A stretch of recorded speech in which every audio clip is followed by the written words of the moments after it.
Bonjour. Alors bon, hier, le Philololo, donc le Saint-Laurent, le Brof, comme je l'appelle, etc. Donc est passé au rouge. Et qui dit rouge dit duel. Donc voilà, donc il a pris Nicolas en duel. Et puis bon bah comme d'habitude, hein, donc c'est-à-dire que quand lui on le prend en duel, il a des questions de bébé. Et quand il passe au rouge ou quand un maître de midi passe au rouge, en général, comment dire, le candidat en face a des questions tordues. Donc la question hier, c'était qui a sorti l'album Yo Under Arrest en 1985, donc le seul album bon, assez connu, Yo Under Arrest, donc bien sûr c'était Serge Gainsbourg. Sauf que Miles Davis en avait sorti un donc en 85, voilà, donc c'était bien lui, et Gainsbourg lui l'avait sorti en 87 en son hommage. Bon, ça, c'était une chose. Donc, bon, à partir de ce moment-là, bah, qu'est-ce qui s'est passé sur Internet? Bah, comme d'habitude, hein, marre de voir la différence de questions entre le maître de midi et les autres candidats. Plusieurs fois déjà, ça sent la magouille, mais là, ce dimanche, on a dépassé les bornes. Idem pour Petit Cœur. Comme dirait l'incroyable comédien, je le crois pas, c'est quoi cette magouille de duel? Ensuite, quelle émission de voleur? Pour sauver le champion, on sort un énorme piège à les 12 coups de midi. Donc, avec tous les messages qu'il y a eu donc, sur Internet, qu'est-ce qui s'est passé? Bah, pour une fois, c'est très rare.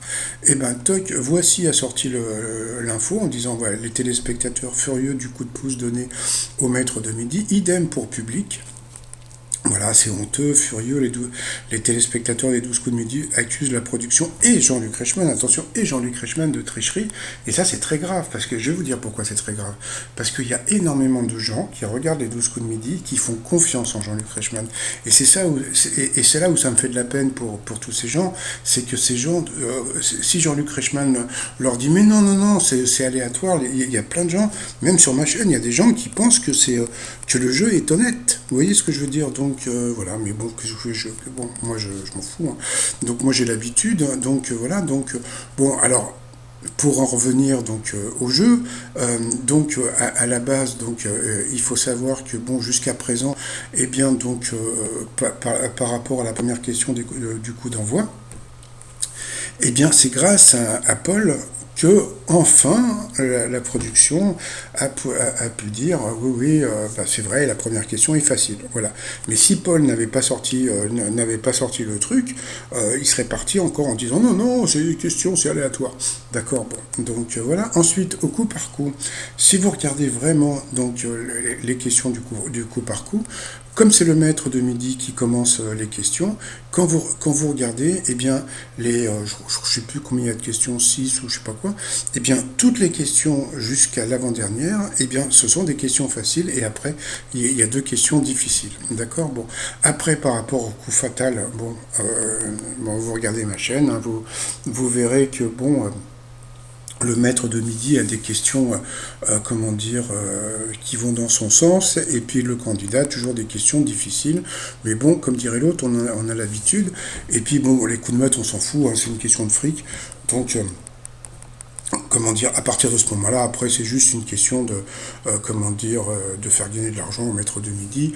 Bon, comme je dis, moi, je m'en fous parce que, bon, déjà, c'est pas mon fric, en plus, c'est l'argent de la pub et des appels téléphoniques. Donc, bon, bah, il suffit de pas appeler. Donc, il y a des gens qui appellent. Hein, donc, mais comme je l'ai dit, hein, vous pouvez appeler.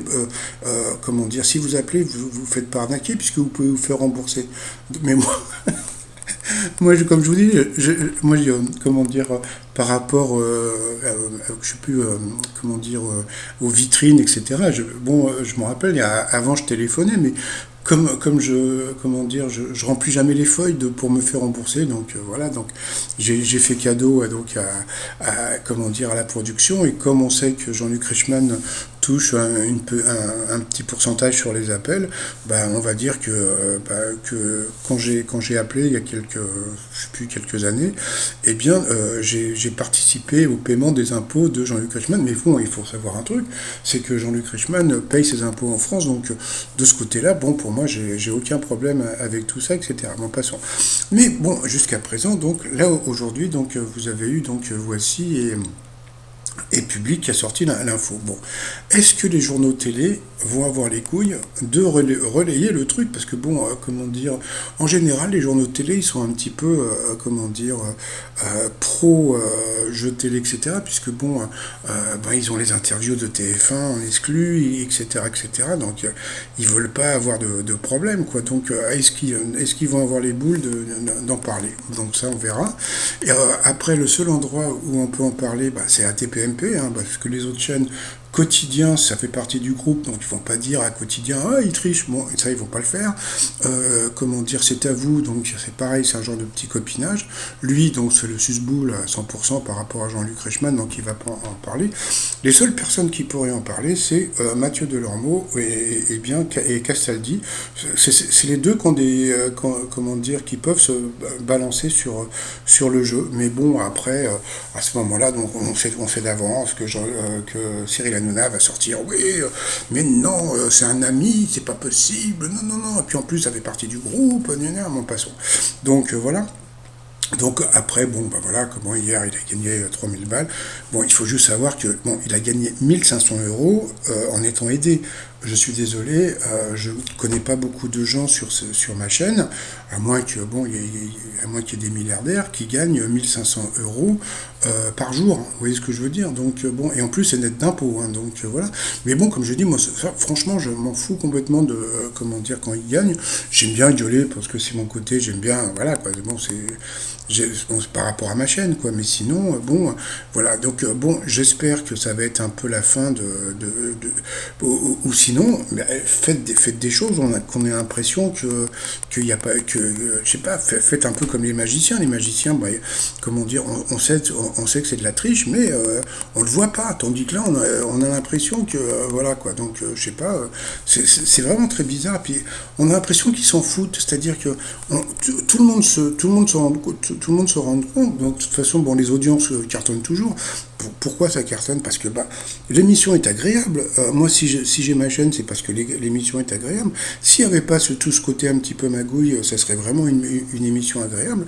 Mais il faut toujours qu'ils avantagent le maître de midi. Mais attention, c'est pas que Laurent, hein, c'est tous les maîtres de midi. C'est-à-dire que même Bruno, comment pouvez-vous penser que Bruno est tenu aussi longtemps sans avoir des coups de pouce? Je veux dire, donc Bruno, comment dire, etc., etc. Et puis bon, d'après ce qu'on m'a dit, eh bien peut-être qu'ils veulent le faire, comment dire, battre le record encore bah, du prisonnier, parce que bon, bah, si vous allez voir donc sur internet par rapport aux 12 coups de midi, eh bien le prisonnier, c'est-à-dire Quesada, eh bien, il est toujours troisième, hein, vous voyez. Donc, je pense qu'il cherchait une personne pour le détrôner de la troisième place. Mais bon, il faut savoir un truc, c'est que bon, dans la tête des gens, il sera toujours, voilà, quoi, même s'il est dixième, quinzième, etc., quoi. Donc, voilà. Donc, est-ce que c'est la fin de, comment dire, des petites magouilles, ou bien, bon, bah, comment dire, Jean-Luc Reichmann, par téléphone, va dire non, non, mais c'est honnête, les gens sont jaloux. Non, mais ça, c'est ça qui me fait le plus rire. C'est à chaque fois, Jean-Luc Reichmann me dit on est jaloux. Non, franchement, je suis pas jaloux. La jalousie, c'est quand, comment dire, je sais pas, moi, je peux être jaloux je sais pas de quoi je peux être jaloux.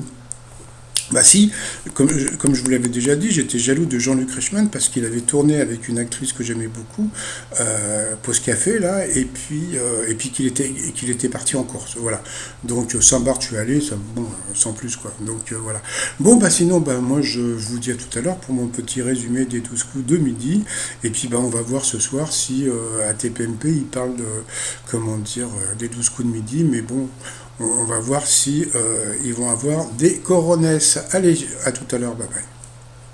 Ah oui, j'avais oublié de vous dire, bah, regardez, quand vous regardez le classement des maîtres de midi, bah ça y est, donc le Philololo donc, a battu Hakim. Donc moi le truc qui me fait beaucoup rire, c'est que j'attends avec impatience le maître de midi actuel face à Hakim. Donc voilà, puisque bon, commencer Hakim, c'est un puits de connaissances. Donc aujourd'hui, il va battre le pompier Romain. Donc peut-être qu'on va le voir en visio. Et puis bon, il est pas loin de battre Xavier. Bon, sauf que Xavier avait été, bon, il avait arrêté complètement, mais bon, voilà quoi. Et comme je sens qu'il va faire partie des primes, des émissions spécial, et ben ça va être rigolo quand on va quand on va le voir face au vrai champion. Voilà. Tiens, bah sinon, bah regardez Jean-Luc Reichmann, comment il va aujourd'hui? Bah voilà, voilà. Bon, allez, à tout à l'heure, bye bye.